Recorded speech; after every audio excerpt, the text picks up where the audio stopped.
तो जी हाँ गाइस, हमी के बीच आगल बा एगो बहुत ही मजा के रोमांटिक सॉन्ग। अतः बहुत ही कमाल के सॉन्ग बा। एक सिंगर भी बहुत ही मजा के सिंगर बना, आई के सुपर डुपर पावर स्टार कहल जाला। तो चलिए जानल जाई कौन सिंगर हम का कहले बना इस सॉन्ग में, सब कुछ जानल जाई। आप वीडियो के ज़्यादा लंबा ना कर जा, वीडियो को स्टार्ट कर जा। हाय गाइस, हर हर महादेव। तो रउआ सब कैसे होकम, उम्मीद करते कि बहुत ही अच्छा होकम और जैसन भी होकम मज़ा में होकम। तो चलिए जानल जा आज के जौन वीडियो बा ओके स्टार्ट कर जा।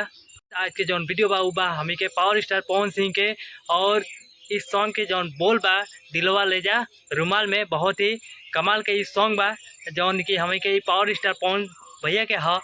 तो चलिए जानल जाए इस सॉन्ग में और का कहले बना, जौन से ही बहुत ही कमाल के रोमांटिक सॉन्ग भैया के जौन वाई बारी का कह तारी कि एगो चुमो ले जा गाल में, दिलो ले जा रुमाल में, आ जा तरा राजा तू तो चढ़ के जहाज में, आ फंसी है ना कौनो मोदी का कह तारी कि दिह ना हमार वाला केहू के हक हो, आ मेहर के जात हई होए जाना शक हो, तो बचनवा ना भूलिए सजनवा लजिया बतिया कौनो हाल में, तारी की पता लागी तो कह दे बवाले बलम, यदि परबा निहाले के पाले बलम।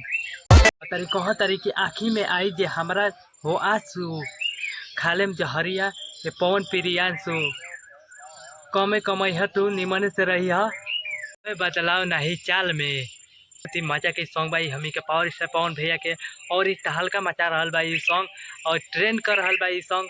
हमी के पावर भैया के कोनो ऐसा सॉन्ग नहीं के जौन की ट्रेंड में ना करेला, ये गाना भी ट्रेंड कर रहा बा हमी के पूरा यूट्यूब पर, और भोजपुरी इंडस्ट्री का पूरा हिला के रख ले बा ये सॉन्ग। वीडियो अच्छा लगा तो चैनल को सब्सक्राइब कर लो, वीडियो का लाइक कर लो, ज़्यादा से ज़्यादा कमेंट कर, ताकि आप सभी का हमेशा वीडियो लेकर आवत ही आगे भी।